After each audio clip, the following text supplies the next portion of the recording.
Venezuela holds the world's largest proven oil reserves. The country's reserves are estimated at approximately 303 billion barrels. This surpasses the combined reserves of Saudi Arabia, Iran, Canada, and Iraq. Venezuela's substantial oil deposits position it as a key player in the global energy market. The Orinoco Belt holds a significant portion of Venezuela's oil reserves. This extensive formation spans 600 kilometers. It is estimated to contain up to 1.4 trillion barrels of heavy crude oil. The Orinoco Belt is a major source of heavy crude oil. The Orinoco Belt represents a substantial energy resource. Venezuelan crude oil is characterized as heavy and sour. This type of oil is notably thick and viscous in its consistency. Venezuelan oil has a high sulfur content, which contributes to its sour designation. In contrast, Saudi Arabian crude oil is classified as light and sweet. The key differences lie in density, viscosity, and sulfur levels. Venezuela's heavy crude oil requires specialized refining processes. Significant infrastructure has been developed to handle this type of oil. Much of this specialized infrastructure is located along the American Gulf Coast. These refineries were specifically constructed to process Venezuelan heavy crude. The United States is a major producer of light, sweet crude oil. This production is primarily sourced from shale formations. However, U.S. industrial infrastructure is optimized for heavy crude. Specifically,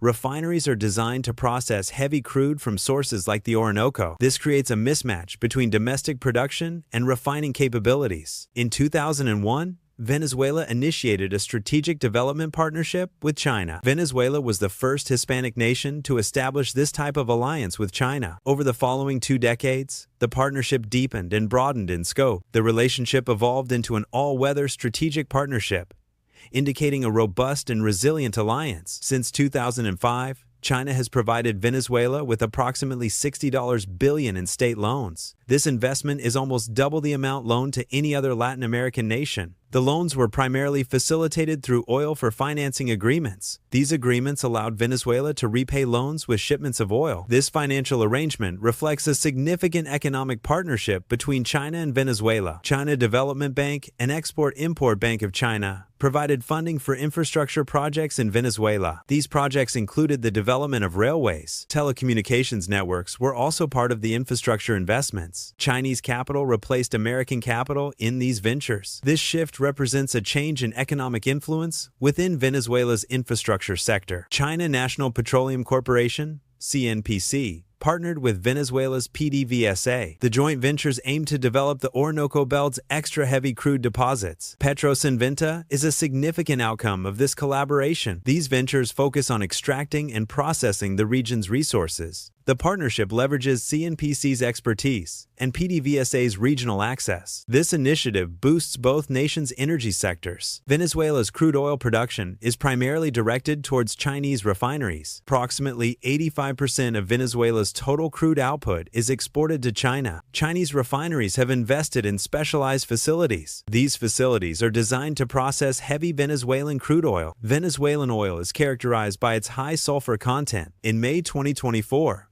China and Venezuela established an investment protection agreement. The agreement aims to promote and secure Chinese investments within Venezuela. It provides safeguards for Chinese companies operating in Venezuela. These protections are designed to remain in effect, irrespective of political shifts. The simulation involves the capture of Maduro by American forces. This action occurs within a country where China has significant commercial interests. Maduro was apprehended while meeting with Chinese diplomats. The scenario highlights potential geopolitical tensions. China's foreign ministry released an official statement regarding the U.S. operation. The statement characterized the U.S. operation as deeply shocking. It condemned the operation as a blatant use of force against a sovereign state. The ministry demanded the release of Maduro in its statement. Controlling resources involves more than just governmental control. It requires strategic dominance over key infrastructural elements. These elements include critical shipping lanes for resource transport. Refining capacity is another essential aspect of resource control. Financial relationships play a crucial role in resource management and distribution. Venezuela's economy has experienced a significant contraction over the last decade. The country's economy has contracted by an estimated 75%. Venezuela is currently facing a period of hyperinflation.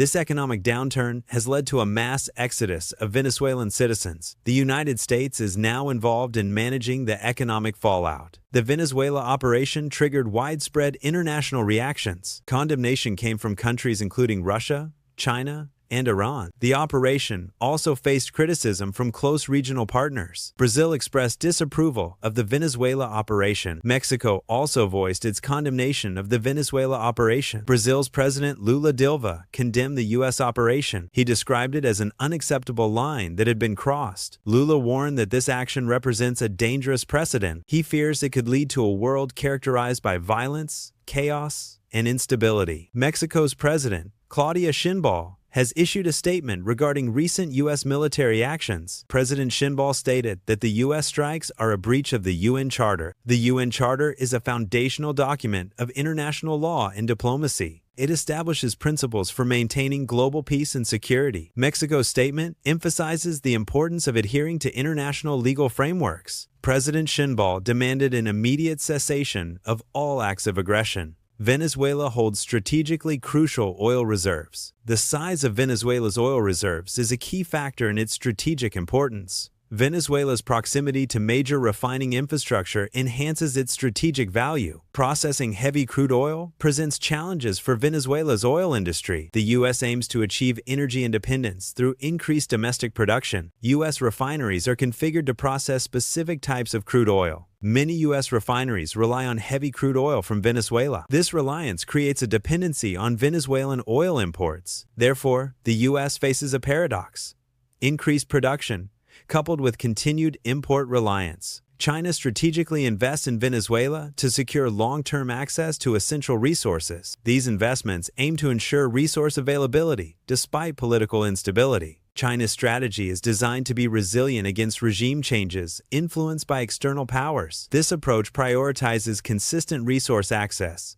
independent of Venezuela's political landscape. U.S. interventionist policies in Venezuela have produced unintended geopolitical consequences. These actions have inadvertently bolstered China's diplomatic standing in Latin America. China leverages these situations to highlight perceived American hypocrisy on interventionism. This narrative undermines the U.S.'s moral authority and influence in the region. The intervention triggers a rapid breakdown of the financial system. This system is crucial for sustaining the American economy. Alienating allies exacerbates the financial crisis. Disruptions in established trade relationships further destabilize the economy. Venezuela's government structure remains largely intact. Vice President Delcy Rodriguez has assumed the presidency. Defense Minister Vladimir Pedrino Lopez continues to command the military. The core power structure within Venezuela remains unchanged. Key figures from the previous administration maintain their position. The U.S. would incur substantial costs by occupying Venezuela. A major expense would be managing Venezuela's collapsed economy. Providing basic services to the Venezuelan population would be necessary. Hyperinflation has severely impacted the Venezuelan economy and its people. Widespread immigration has further strained the country's resources and infrastructure. Addressing these issues would require significant financial and logistical commitments from the U.S.